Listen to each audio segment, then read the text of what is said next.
Le parquet requiert, Noémie Schulz, bonjour, 3 ans de prison ferme et 5 ans d'inéligibilité contre Jérôme Cahuzac. Oui, des réquisitions sévères à l'issue d'une démonstration implacable de la culpabilité de Jérôme Cahuzac. Certains ont parlé du procès du mensonge. Pour moi, il s'agit du procès de la trahison. Hassen Eliane Houlette, la procureure. Trahison de votre éducation, de votre devoir citoyen, de votre serment de médecin, de la confiance de vos électeurs et enfin des institutions républicaines quand vous avez accepté des fonctions éminentes, président de la commission des finances à l'Assemblée nationale ou encore ministre du budget. Alors quelle doit être la juste peine? C'est évidemment tout l'enjeu du procès puisque la fraude fiscale elle a été reconnue par le couple Cahuzac. Là encore, le parquet national financier tape fort.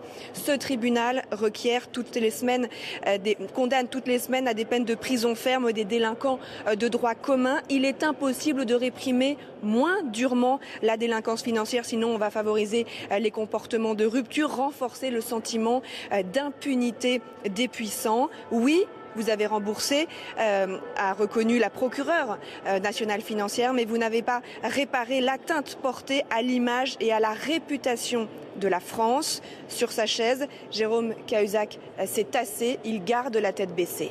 Fermeté également, Noémie, à l'encontre de l'ancienne épouse de Jérôme Cahuzac, Patricia Cahuzac. Oui, 2 années de prison ferme. Vous êtes aussi coupable que Jérôme Cahuzac. La seule différence, c'est que lui était ministre. Ça n'était pas votre cas.